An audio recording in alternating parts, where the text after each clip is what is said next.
everybody. Welcome to QUASAR QUA-NOLOGY, the podcast that reviews every chronological appearance of your favorite cosmic-powered Avenger, QUASAR. I'm your co-host, Mike Ellen, as always, I'm joined by Joshua Murr-VELL, and today we're going to be taking a look at issues 29, 30, and 31 of the Cosmic Avenger.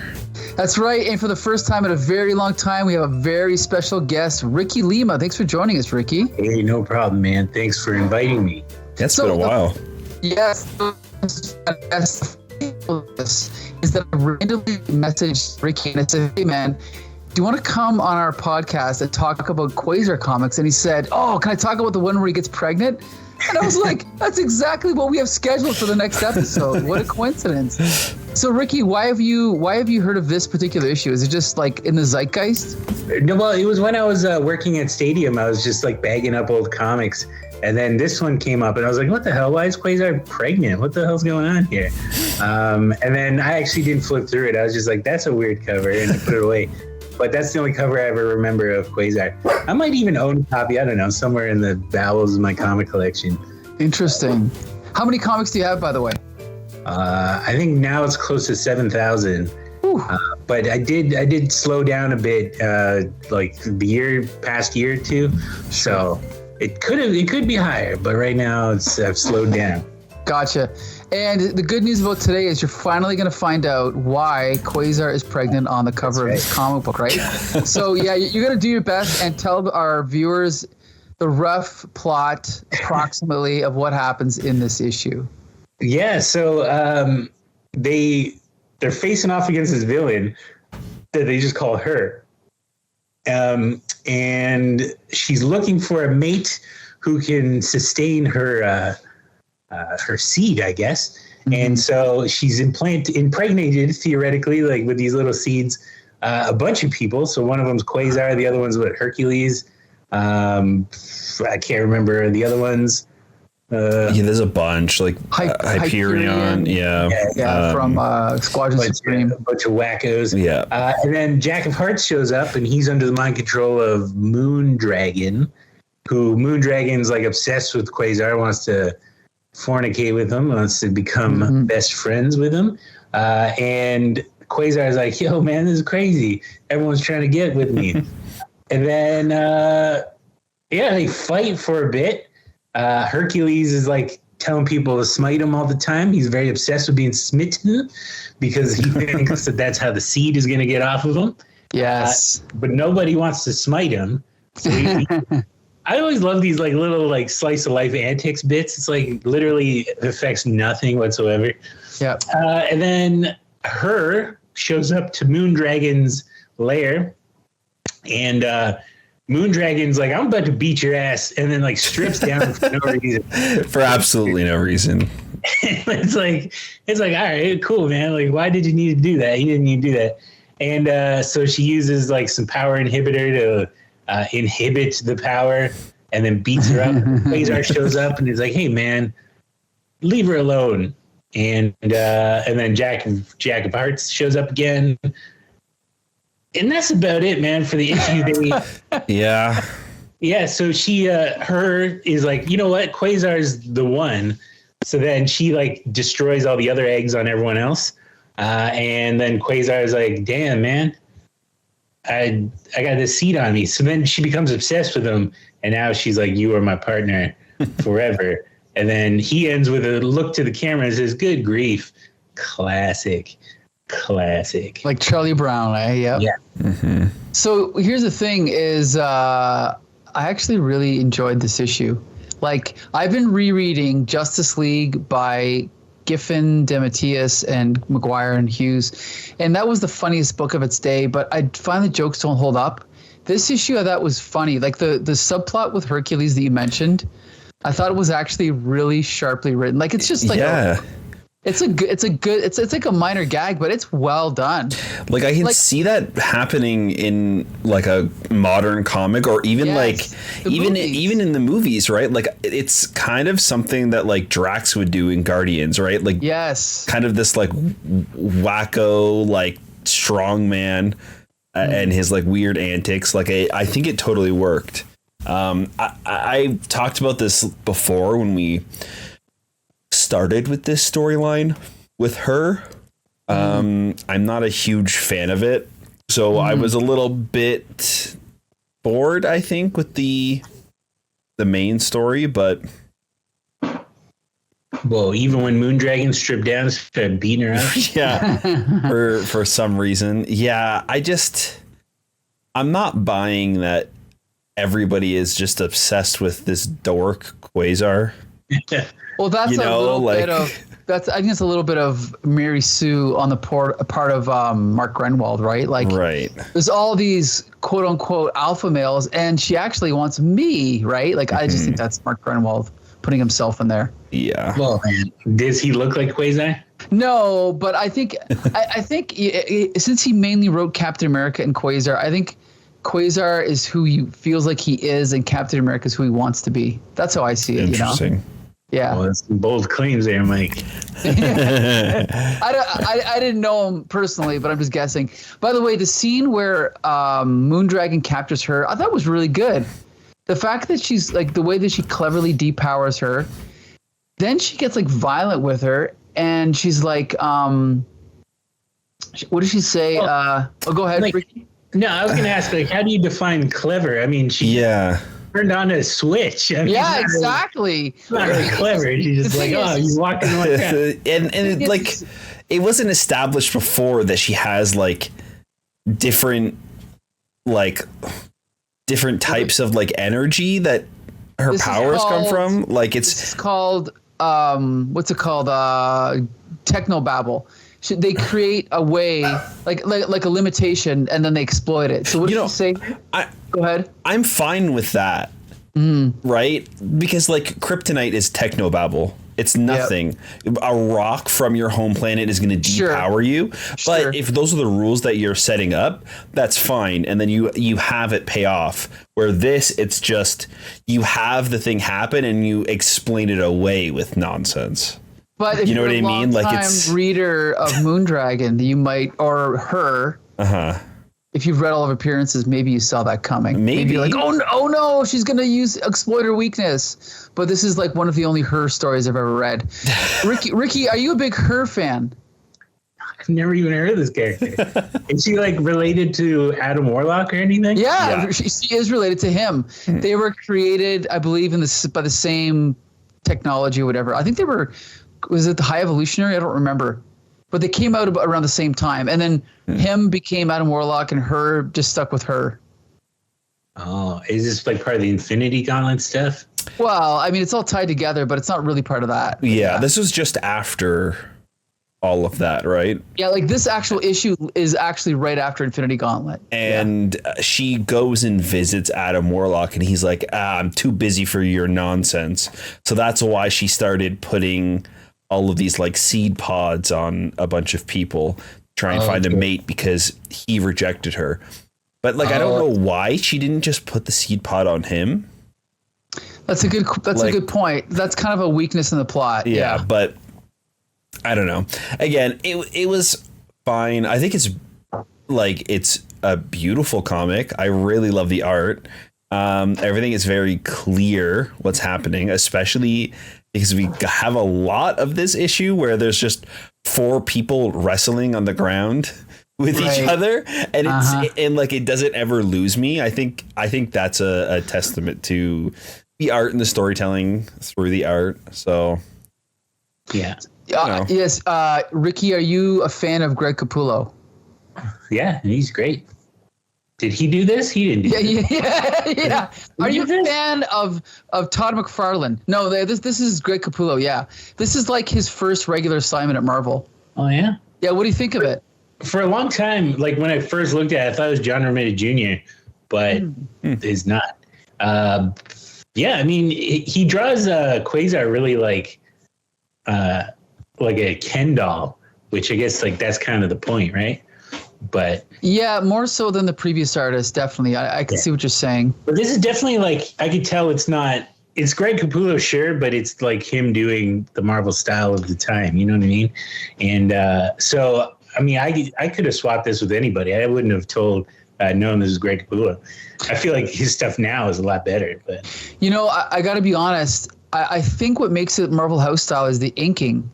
Because I really do think his figures are just as good or better here, but I think the inking is Marvel trying to imitate the image style like Rob Liefeld and Jim Lee and Scott Williams, But yeah, I don't know. I feel like that's kind of crazy to say that that's the image style because they started at Marvel too, right? So well, yes, but this is what I'm saying is like even I don't think Image even existed yet, but he's imitating the people that became Image, like Rob Liefeld and Jim Lee, basically, right? With all the extra lines and everything.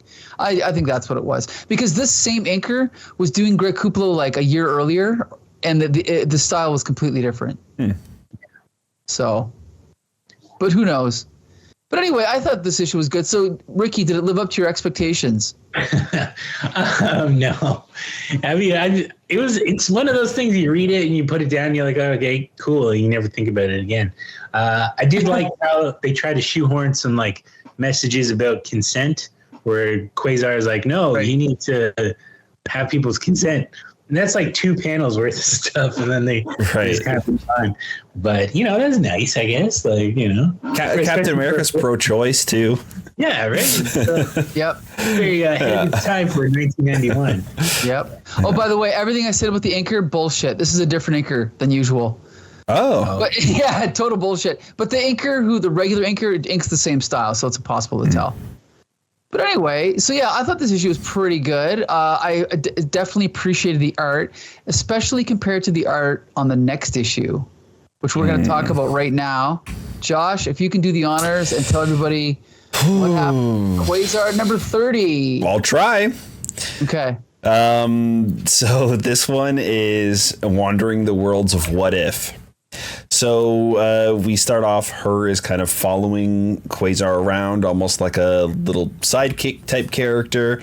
And he tricks her into going to another part of the Four Freedoms Plaza, I believe, to check in with his friend. Oh, no. He sticks her with Makari and runs off. And he heads back to his regular gang at the office. And we also get this kind of strange moment where one of the reoccurring characters, HD, who turned out to be Moondragon.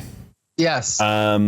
She shows up again, but she's not Moondragon. She's like she's the person that Moondragon was pretending to be, and apparently she's applying for this job. So we're not quite sure what is going on here, but they're kind of sowing some seeds for a future plot that's going to be happening.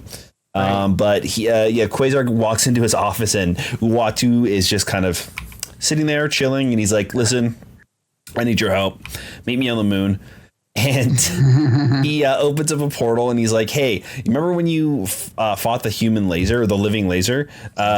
He ended up getting away and he ran through this portal. And what happened was he split into 7 different versions of himself. And he's hiding in seven different alternate dimensions. And I need you to go down into each one of these, track him down and bring him back here to this dimension so we can destroy them and like have one living laser and get those timelines back to their normal selves. So we kind of get this fun little, I'm just going to say montage because really none of it matters, where we're just seeing Quasar jumping from dimension to dimension. And in these different timelines, we're seeing him go to different issues of What If, kind of like,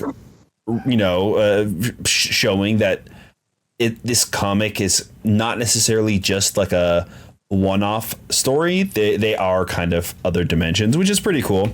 Yeah. I mean, I think that they mention that maybe in the What If comics from time to time, but in this one, they actually show you that they're going to different dimensions. Right. So he catches them all. And then I think on his very last one, there's a bunch of different things happens. He catches one. He sees a bunch of different timelines. He sees himself fighting a giant serpent in space. And then the last one he goes to, he jumps through the portal and he sees Uatu from this dimension just as he dies. And then the entire Earth and the moon just evaporate. And he turns around, and it turns out to be Maelstrom and Thanos fighting each other for the sun. So in this alternate dimension, it's one where Maelstrom won against their battle against each other, Maelstrom and Quasar. So he doesn't really know what to do. So he's kind of just frozen there for a second, and Maelstrom turns his head and notices him, and he blasts him with this thing of energy as he's trying to quantum jump to get away. And we're left with a cliffhanger, not knowing what's going to happen. Well, okay, so here's the thing. I love the concept of this issue, and I was really looking forward to reading it, but I think the execution is really poor. Yeah. Besides the fact the art is mostly terrible, some of it's terrible because it's two different pencilers, but just as soon as it got to the montage, I was like, why are they even doing this? Yeah, I agree. Right? It's like, to me, you might as well either do one story, one what if world, or do a multi-part story where you go to a bunch of them, and it's like the 12 labors of Hercules, or a video game. You have to get this and this and this from these different worlds. But the fact that they just gloss over and just give a brief glimpse, what a waste of a good idea, hey? Yeah, no, this should have been the new storyline. Yeah, I think it would have been great him jumping to different timelines, because then these issues of what if that people really liked and were very popular, like, oh, you like this? Okay, let's go and have a reason to jump back into that world and kind of expand on the story of what's happening in this place. But yeah, it kind of feels like a cop out. Like, was What If really popular at the time, or? It was semi-popular because the first volume was like, I don't know, 100 issues, then it was canceled. And What If had just come back a year or two earlier, I think, like in 88, 89. So it was pretty popular. Because right now it just kind of seems like a way for them to either sell Quasar comics by advertising What If, or try to sell more What If comics by putting it in Quasar. Yeah. It just feels like an ad for another project, really. It's not super interesting as a whole. The concept is great. I think the setup is really fun, but it really doesn't stick the landing. It seems like a lot of the alternate universes, what ifs, is just the same people but bigger, like Thanos, but he's the size of a planet, and you're like, oh well, good point. Okay, who cares? Or like Quasar, but he's big and he's fighting a snake. Right. Who's this yellow guy? I don't even know who that yellow guy is. Yeah, that guy. Yeah, that must be from a specific issue, but I just don't know who it is. I have no idea. Yeah, it's like just him, but he's huge, and you're like, well, all right, why is he huge? But that's the thing is, it only makes sense if you've read every one of these issues of What If. But to make it compelling, what it should have been is, it's like that classic trope of, you wake up in your bed and you go to work and everything's different, like the Twilight Zone. Like, oh, why is this going on? Oh, it looks like we lost the evolutionary war. And then Quasar goes to another dimension and everything seems the same except for one little thing. That would have been much more interesting. And maybe he doesn't know. It's almost like Quantum Leap. Every episode he wakes up in a new body, and in this little 6-issue miniseries, it could have been every episode he wakes up in a new universe, but he never knows if it's the right one or not. That would be clever, right? Yeah. Well, it does feel like, I don't want to jump ahead to the next issue, but it does feel like they're setting it up for like the big issues, the next issue. But then when you read the next issue, you're like, well, it's not really, the payoff isn't that, it's not worth this issue. You know what I mean? Yeah. Yeah. Or like, if you're not going to do anything too with the fact that there are 7 different versions of him, why set that up in this one? Because that's not like it was something that happened before that they're trying to tie up these loose ends. He flew through a portal before, so why aren't we just tracking this one guy through these dimensions or something? I feel like that's another reason why it just feels messy and like a montage. The thing is, yeah, I do appreciate, because like we read that issue, I do appreciate that they took this random panel and they built a story. Like Mark Gruenwald's like, I'm going to build a story out of it. I like that because he went back and actually built on it, and it's a good idea. But you're right, they don't there's no payoff at all. It's yeah. How much of this do you think is like editorial? Like people at Marvel being like, I like the idea, but just make it one issue. And he's like, oh, okay. And then I mean, maybe he pitched it. You're right, and they're like, no, just do one issue. That's totally possible. But to be honest, at the time, Quasar's sales were probably low anyway. So I don't know why they wouldn't have him just go for it. Like, low. You don't want to risk it in like a 7-issue or 7-issue arc if sales are low. To be fair, they just did, what was it, Josh? 7 issues? Cosmos and Collision. Yeah. They just did 7 issues and wrapped it up with number 25. So maybe there was too many 7-issue stories in a row. I guess, but I feel like they could have also just made this the new thing for Quasar, right? Because they set up in Quasar 1 this whole story arc of what he's got to do. He's here to save Eon. There's this giant threat. Like, that's the whole point of his comic, and they tied it up and finished it. So why not give him this character like a new lease on life? Give him a new concept where he is just jumping around and just make that the thing moving forward. Totally. And then each issue you could have him teaming up with like different multiverse versions of characters. Everybody loves Venom. Like we see him here as like the Thor Venom, right? I'm assuming that's the what if for Secret Wars, where what if Thor got the symbiote or whatever. Like you could do so many different things to like get people to read while still doing new interesting stories each issue. Well, I have one other theory, and that's the fact that maybe the reason it's a fill-in an artist is because this was kind of like a last minute idea where they're like, well, we want to do the Return of the New Universe, but first but Greg Capullo's going to miss the issue. So we're just going to have someone else do this one as a fill-in. Maybe that's what happened. And they're like, I got. So what's that? They even got 2 people to make it even faster. So. Yeah. So Ricky, what did you think of the art on this one? I mean, it's fine. Like he looks like an old man here in this panel you're showing. Yeah. And it's like, what happened to the Barbie doll Ken? You know? Yeah. Yeah. See, so Pat Broderick, he did Batman, I think in the early 80s. He did Micronauts before that. He did the Captain Atom reboot after Crisis on Infinite Earths. He's a pretty well established artist, but he doesn't fit. Weird that they like let him make him an old man, because like Quasar looks like a young child, and then all of a sudden he looks like an old man here. Well, clearly Pat Broderick did not do his homework. He's like, okay, I got to fill how many pages? Okay, here it is, right? I like that eyeball that you just showed, though. Yeah, that's pretty cool. I think that the only part I really enjoyed art-wise was this ending. I think it's kind of a fun way to end the issue with the eye noticing him, and then this gigantic splash page, and then having this moment where he's flying away and this silent panel as the fireball is chasing him, and then it's a fun like little redeeming moment. But as a whole, I totally agree. Quasar looks awful in this. The proportions seem really strange too, like this giant alternate dimension Quasar, like his legs are tiny. Like I know maybe it's supposed to be like a perspective thing going far down, but it just like it doesn't read that way in the shading and the inking, so it just looks very awkward. There's just a lot. It's where it's just kind of fine art. But also the first half is drawn by a different artist who I've never heard of.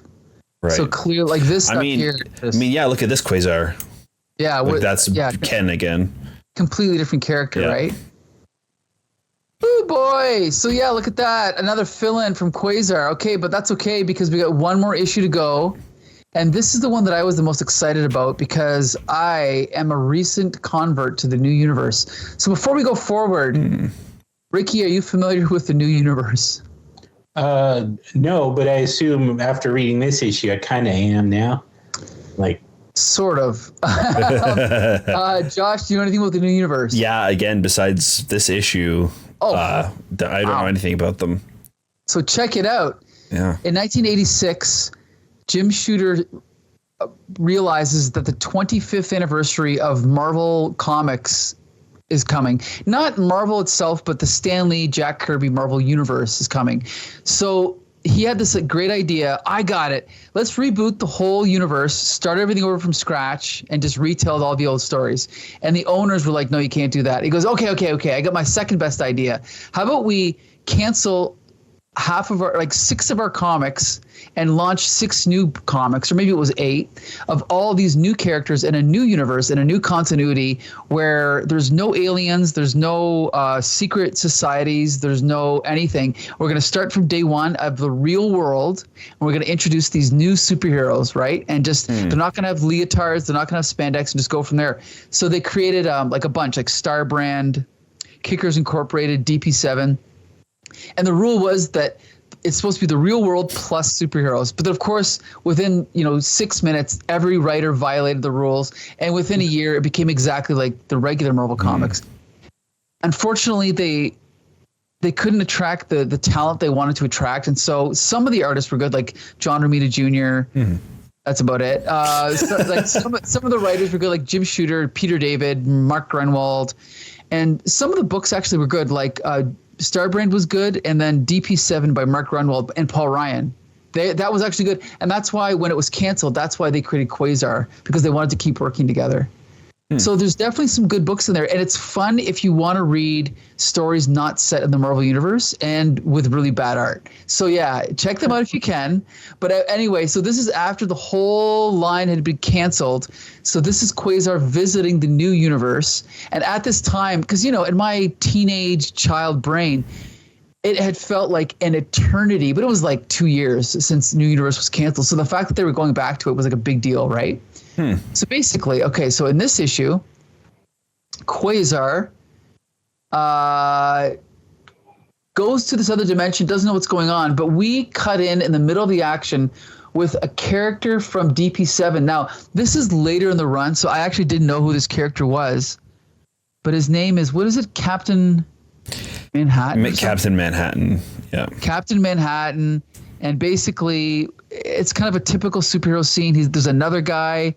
What's the guy in black called? I should know this because I love New Universe so much. But I can't remember. It was like the guy made out of stars. Let me. Oh, you know what? It's okay. I got MarvelFandom.com right here. So that's Captain Manhattan. That's Antibody, and then the rest of Mastodon, Blur, Friction, Glitter, Chrome, and Metallurge. And so they're like, oh, a meteorite landed, so let's go investigate. And it turns out that that's actually just Quasar crashing through the atmosphere, right? So they go to investigate what's going on. They find Quasar. To me, this is a classic scene. They find a superhero, they revive him. They try to figure out what's going on. I love the whole idea of, oh, what are you? You mutants? No, they're not mutants. They're paranormals. I love all that stuff. Quasar's trying to get, what is that called when you acclimatize yourself? Is it climatizing? Whatever. Yeah, like used to this world. And yeah. And so he's trying to figure out what's going on. He's trying to figure out how he's going to get home. So then he flies to outer space and realizes, oh, wow. He's trying to contact the Watcher, but there's no Watchers in the entire universe, which he's never encountered before, because in every parallel dimension he goes to, there's always a Watcher there, right? So he decides, okay, you know what? The only way I can get any help is if I go back to the guys that were just helping me a few minutes ago or hours ago. So he puts a message up in the sky, Captain Manhattan, Empire State Building. So he meets up with Captain Manhattan, and then he gets to meet the rest of DP7. We get a really cool scene here. I really like this. They're all just sitting around in the headquarters, and he's trying to explain what's going on. He gives them his whole origin. And the one annoying subplot is that they don't believe him. Like, it's one of those classic tropes where there's got to be speculation, not speculation, like they're very, what's the word when you don't believe something? Oh my God, I'm losing my mind. Skeptical. Yeah. They got to be skeptical. Why? Like, look they're already superheroes. Why would he make it up? It's just stupid, right? But it's like, okay, you don't believe me. So then he decides, oh yeah, I really like this scene. So he's like, okay, well then I'm going to go and get help from Starbrand. So he goes and finds Starbrand.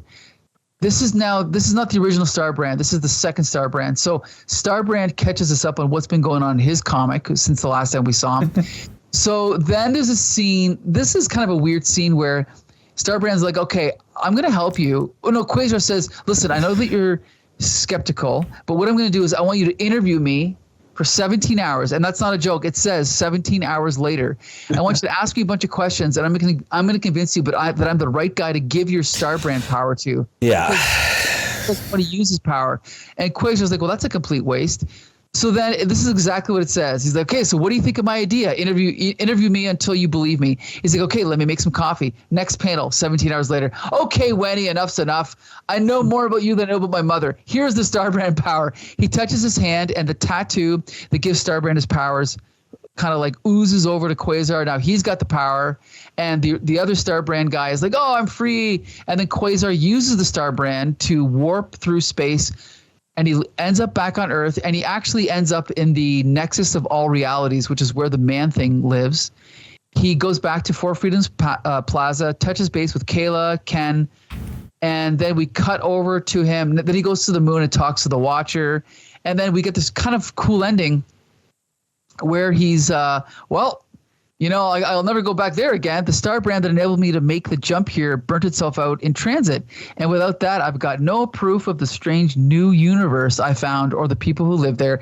And we see, pardon me, that Antibody has actually hitched a ride in Quasar's like energy. Mm-hmm. And he's like peeking out of his cape and like doing one of those things to the camera, which I love. So there you go. The ending of a story, but kind of like a little hint that something else can come out of it, which I really like.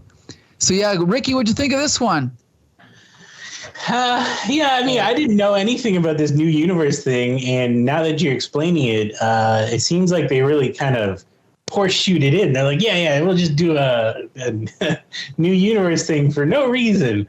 But whatever. I mean, that's fine. I really enjoyed that interview thing. I thought that was a pretty like ridiculous way of wrapping it all up. I mean, he could have easily like beat up a bad guy, and then Starbrand is like, oh, look at that, he's a nice guy.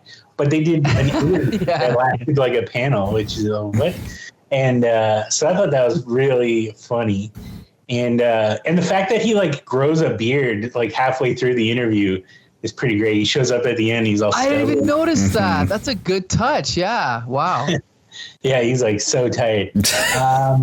And then also too, I really loved when he's like, I need to conserve my energy. Let me write this like multi-sentence thing in the sky. Mm-hmm. Yeah, like, I know, you're right. End up like a bat signal or something. Like he has to write these perfectly formed letters in the sky. Good point. Good point. He was also like at their headquarters, so I don't know why he just like that's what I was go thinking. back. Right. Yeah. It's ridiculous.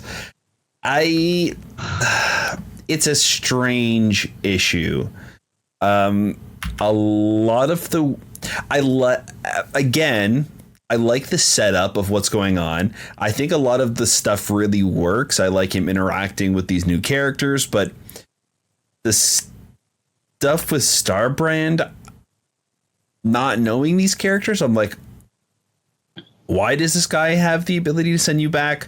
What's the deal with the tattoo? Like, it just kind of feels like nonsense to wrap it up. I don't know. Sure. I feel like if I was reading a New Universe comic and this Quasar happened to be in it, it might make more sense because I would already be familiar with these characters and it would just be part of the story. But reading it as a Quasar fan and somebody who's just reading along Quasar, it's like, this is nothing, it's just kind of mumbo jumbo. Nothing really means anything.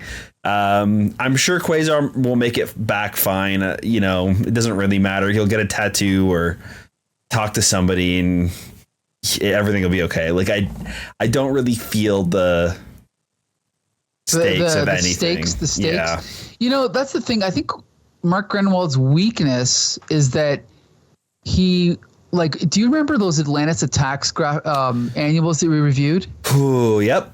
They were brutal. But they were one of the things, rough. yeah.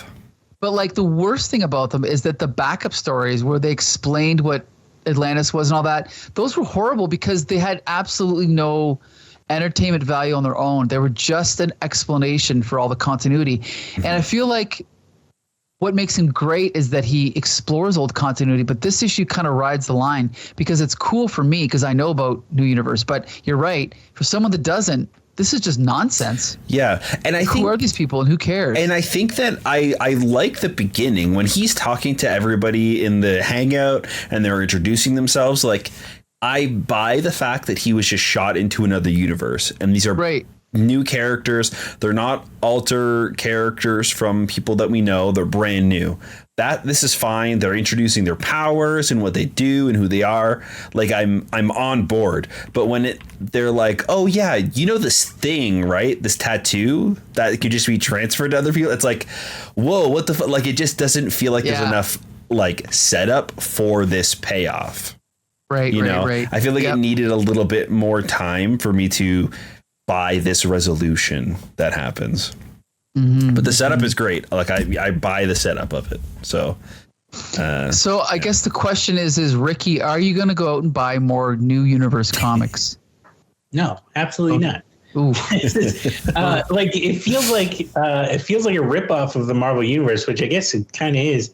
But like within the Marvel Universe, like, who's coming up with this stuff? Well, unfortunately, the same people that were writing the regular Marvel comics, right? Like Jim Shooter and Mark Gruenwald, Tom DeFalco. So that's why it seems so generic. Like, that's the thing is, if you read the first issue of Starbrand, he's wearing like a weird kind of brown. It almost looks like, not overalls, but like something like, like the way a mechanic dresses. Like an actual mechanic in a garage. It's almost like a brown mechanic's outfit, but it's not a superhero costume. And then the other characters kind of have these other weird variations. But then over time, they all just got spandex. So it's that you go, well, then what's the point of this if it's just going to be exactly like the regular Marvel universe, right? So that was, I think, the thing that killed it, in my opinion. But DP7 is pretty good. Like, people have said it's actually a really good version of X-Men because they're all like kids learning to use their powers. They actually didn't have any costumes in the beginning. They're kind of traveling across the the country. So if you ever get a chance, if you want to read one New Universe comic, read DP7. Sorry, what part was DP7 in this? Oh, they're DP. These characters, these superheroes are DP7. Gotcha. So this like team. Okay. Yeah. Displaced Paranormal 7. That's the Gotcha. Okay. Yeah. So there's some good ideas in there. It's definitely worth checking out, I would say. It's like one of those cult things. You just kind of hope that they bring it back one day. And I actually tried to bring it back with Warren Ellis, but he had this stupid idea of just rebooting the continuity and just telling new stories. Like, what's the point of that? I want to read the old stuff, like the old continuity, but whatever. So anyway, did they ever fold it into the regular Marvel Universe? I think they might have stuck a couple of them, like Night Mask, a couple of them maybe, but I'm not sure. But that's what happens with Marvel. Every time they get a property, like, oh, we have the rights to Conan. What are we going to do with them? Put them in the Avengers, right? Like, that's they don't have anything better to do. So anyway. Yeah, that's a great question, because I was wondering what they were going to do with this little stinger here, or if that's just a bit that they're never going to bring up again. Well, you can only find out by reading further issues of Quasar, right? So, Ricky, are you hooked on Quasar? Are you going to read more Quasar? No, man, I can't. I don't know. I'm spoiled with like modern comic storytelling. Okay. I don't know if I can read these sequential things anymore, where it's just like one-off stories. I feel like for me, I need more substance to the story. You know what I mean? So I don't know. This old form of comic storytelling, maybe, I don't know, maybe it's just who I am right now, but I need a little bit more, I think that I would probably feel the same way if I were you jumping into this moment in time with Quasar, because it's not great right now. It's kind of, it's not really catching its footing. Like, it doesn't really know what direction it wants to go at this point. I really like the beginning of Quasar, like issues 1 to 25 it was, right? So everything up until the last episode, yes. Yeah. Like right when they wrapped up the Quasar story and what they were telling, I thought it was really well done. It was episodic, but every issue had did lead into the next. Like, I think it was like the perfect balance of telling this through story while having these kind of like one-off characters come in for the story. So I would recommend that. I don't think I would recommend this to anybody.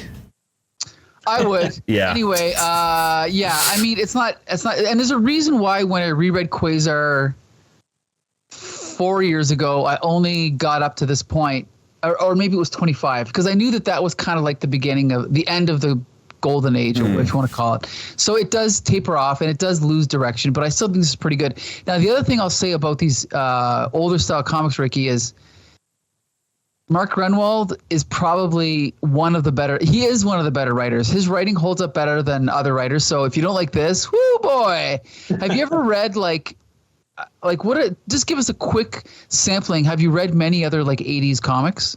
I know, for me, this is going to be a controversial take, but Chris Claremont, I can't read his stuff. It's too much, and it's too much. I'm if I want to read a book, I'd read a book, man. I'm here to read a comic. Yeah. I tend to put my foot in my mouth here and there. And a couple of weeks ago, I was on a Facebook page, and I was people were like, oh, Chris Claremont's good at drama, but he can't do comedy. And I was like, yeah, I just reread some of his issues of Excalibur, and they're atrocious, or something like that. And then later in the day, Facebook, Chris Claremont has mentioned you in a comment. I'm like, oh, I can't go back and read. Oh, so then no. I told Paul Carbonaro, and he goes and reads it for me. I'm like, no, Paul, I don't want to know what he said. But all he said was, ouch. But what is Chris Claremont doing on a Facebook page? What the hell? Doesn't he have something better to do? Maybe he just likes the adulation. I'll say this about Chris Claremont. He's a gentleman. He is very good with fans. He's very nice. He can take, if I would have said that to John Byrne, he would have doxed me and had all of his fans attack me and call me names and abuse me. But Chris Claremont is a gentleman. So I really like him. And by the way, I do think Chris Claremont's stuff holds up, because I was just rereading the Inferno, X Factor, and X-Men. And while I do love Louise Simonson, I think Claremont's issues of X-Men are much better. But I was putting that out there. Just putting it out there. Anyway, so I guess that's it, eh? I guess that's it. Well, my question, why are you doing this podcast, Mike? It sounds like at this point you don't like Quasar anymore. Oh, no. Well, to be fair, I do love Quasar, but I also know that the series gets weaker as it goes along. And it's funny you should mention that, because we're actually taking a Quasar hiatus. So that's right. So yeah. So Quasatus. Yeah, Quasatus, you can call it. So this will be the last episode of Quasar for a while, listeners. I apologize. This is not the first time we've taken a break, though. We did episodes 1 to 15, took a huge hiatus of 2 years, then we came back. So this was our first podcast. Yes. This is the first podcast. This was for Spidercast. This was way back in 2019. I think we started Quasar, and we're still going. And actually, September 5th, 2019 was the first episode. September. Yep. Nice. That's when it aired. But we recorded it in August. Yeah. Right. So you're part of history, Ricky. Oh, by the way, speaking of being a part of history, we should mention to our listeners that you are a professional, famous comic book writer, right? I won't say famous. No. Okay. But you have been the guest of honor at many comic conventions in the Ontario area, I think, right? At least once. I think 2. So okay, well, that's more than most people. Yeah. So tell us what you've worked on and what do you got coming up? Well, I work on a lot of stuff. Right now, Undergrowth is my big one. That's coming out through IDW Top Shelf. This is my first published book, with a publisher, which is exciting. At the same time, very terrifying, because it's I want it to be successful, but a lot of it's out of my hands. And then I also self-publish a lot of random books. Right now, I'm working on a book called Kickboxer, the unauthorized adaptation, where I take the movie, the 1989 movie Kickboxer, and I turn it into a comic by just tracing the frames of the film. So that sounds like genius to me. Well, wow. So it's highly unpublishable. I feel like no publisher will ever touch it, because it's an unauthorized adaptation. But hey, what are you going to do, right? So what would your reaction be if someone called your writing atrocious? Ouch. Yeah. Comment on them, I just say ouch. No, I mean, that's fair. Like, I understand, like, you know, different people like different things. But I don't know. That would hurt for sure. I apologize to Chris Claremont if you're watching this, Chris Claremont. But I feel like if you're at the level of Chris Claremont, it's like, relax. You know? Yeah, I gotcha. Yeah, he doesn't care. But anyway, one day you'll be at his level, believe me. I can see it happening. Mike, hopefully. Yeah. So there you go. That wraps up phase 2 of QUASAR QUA-NOLOGY, chronicling every quanological appearance of Quasar. You know, you sound like Elmer Fudd when you do that. Be back one day. And I guess that's it. And we want to thank Ricky Lima for joining us. Yeah, thanks so much. Woo! And Josh, you can take it from here. Yeah, you can find all of our stuff over on our website at the comicbooksyndicate.com. You can also find all of our podcast video format on our YouTube channel. So check us out there. You can see all of the panels of Quasar as we're talking about them here on the screen. Leave us a comment, leave us a like, let us know what you guys think about the stuff we're talking about, and keep in touch. That's right. So until the next time, see you later.